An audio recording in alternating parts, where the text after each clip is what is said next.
will ever, the learning experience I got from mile 70 to mile 101, 'cause that's what I ended up getting, changed my life forever. I thought I had gone through all these different crucibles in my life, and I thought I was at the pinnacle of mental toughness, as they call it, mental toughness, whatever. You know, mental toughness is a lifestyle. Yeah. It's not a class.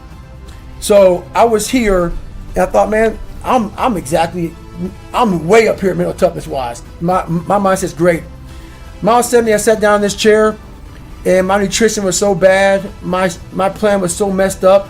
I sat down, and I literally had to go to the bathroom so bad. I hadn't gone to the bathroom in 12 hours. And that Ritz cracker was basically a Ritz cracker ball, because you know, without the proper water and I mean, I was just jacked up. So I sat there, and my ex-wife used to be, I don't know if she's or not, I don't know what she's doing now, but she was a nurse, and I was in bad shape. But I hadn't really gone to the bathroom that bad yet, not like I did afterwards. But the thing was, I couldn't get up. My mouth was all messed up. But one thing I realized that we get so anxious, and in that 1 or 2 or 3 seconds, called the 1 second decision, you seize up, but you flood the compartment, which is your brain, of all this shit. The what ifs, oh my God, you spaz out, and then you quit, and then once you quit, you regret it. Happens all the time in Hell Week. 130 hours, you get in the first hour, they freeze your ass off, and you can't comprehend 130 hours of this shit. You're freezing. You're not going to go home that night. You're not going to Island Pasta to get the pasta meal that night. Your ass is mine, and you can't handle it. So I started just learning these processes of calming my brain down. I'm in the worst shape of my entire life. I've gone 70 miles. I've never gone past 20 miles. I'm horrible. It's a great rewarding feeling, but it's also a feeling of the worst pain I've had in my life. My feet are broken. I'm messed up bad, and I had to take this big pile of shit and slowly start to compartmentalize what was in front of me. And the first thing was, you can't stand up. Your blood pressure's messed up, so you can't go another 30 miles unless you be able to stand up. Fix that. Got around those issues. I was able to stand up, got on the track again, and I was barely making it on the track. And then this is what changed my life to this day. I can't really imagine anything ever topping it. At mile 81, my ex-wife looked at me and she said, we're not going to make this time, because I was going like a 30-some minute miles, barely getting around the track. The shape I was in at mile 70 was the worst shape of my life. I can't say it enough. I ended up running I ran 101 miles. I ran the next 20 miles. Didn't walk another step. And I did it in like 18 hours and 56 minutes. And what I believe happened to me is when my mind, body, spirit, everything, for the first time, and it's never happened again since that time, everything really connected.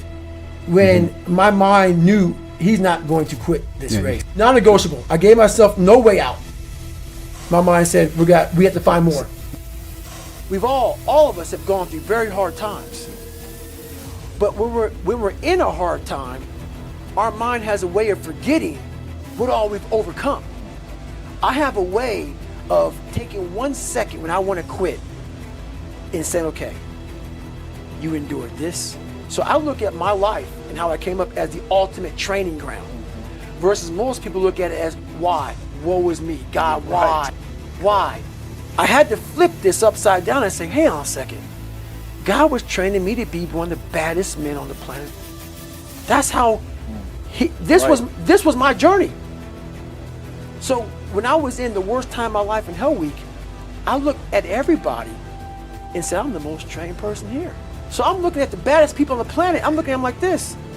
You guys can't hold a stick. So I started looking at verses like, I don't belong here, versus like, I might be the baddest person to ever come here. Who could have pulled this off?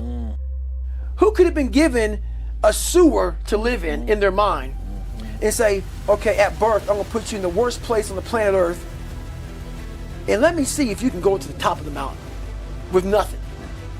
But just hard work, grit, and figuring it out, and not putting yourself back in the dungeon every time something got hard.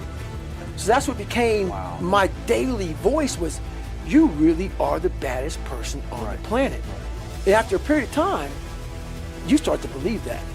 And so that's what happened to the first Hell Week, the second Hell Week, the third Hell Week. That became my new norm. So what most people fear, I can never go through one. I don't want to go through two. Even SEALs will tell you that. That Navy, so I did 18 months in Navy SEAL training. only supposed to be 6 months long. It became my new norm. And that's what people don't do enough of. You're always looking for a new norm. And that's how my mind started saying, getting beat, suffering, broken legs, this is my new norm. And my mind started changing with the reality of who I want to be. Everywhere we look, we have negativity and impending doom being thrust upon us and put into our lives. Okay? The news fucking sucks. People fucking suck. Everybody is complaining. Everybody's trying to divide everybody and, argue over this or that or this. Dude, it's a stressful time. It's not a normal time. This is not normal. And you should remember that. You need to remember that what's going on in our world right now is not just difficult for you, it's difficult for everybody. Now, certain people might be doing better right now. They might be making money. Their job might be more secure, or maybe things are going, better for their fitness or whatever. Here's the point. This shit is stressful and it's wearing us the fuck out mentally. There's a lot of people out there who are struggling in spite of the fact that they're doing everything they know they should do. And that's who I want to talk to today. Okay? Look, guys, this shit, pursuing success, becoming someone who is abnormal, becoming someone who sets the fucking standard for others, becoming someone who shows the rest of the world what is possible is a very difficult path. You are going to have people shit on you. You are going to have unexpected circumstances arise. You are going to have the government fucking shut the country down. You are going to have all these things that you never fucking counted on come and smack you in the face over and over and over again. This is just part of being on that path. But here's what I want to point out to you all.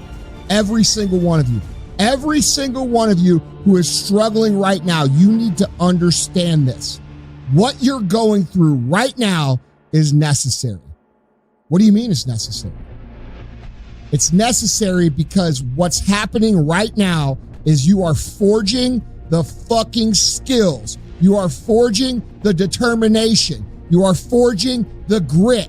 You are forging the fortitude. You are forging all the fucking things that nobody else is gaining because they're sitting on their hands and you're willing to push through.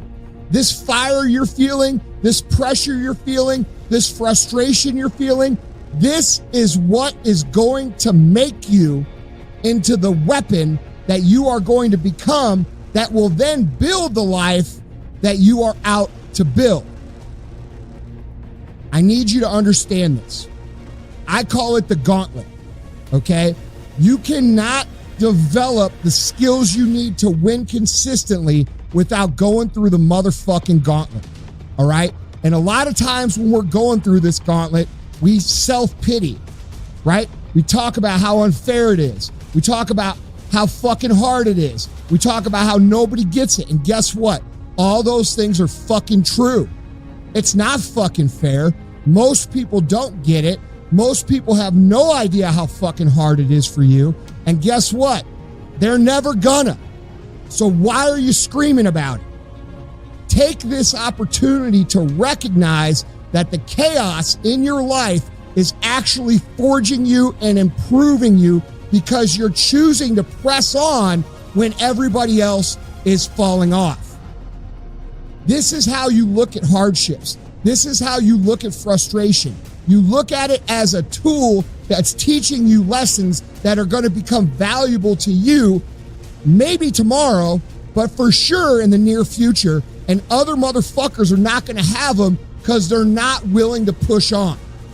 Okay, so if you're struggling right now and you're having a hard time and you're pissed off and you're frustrated, know two things. One, you're not alone. Two, this is necessary for you to get where you want to go. And if you quit, if you falter, if you stop, all of the pain will be for nothing. And you need to remember that.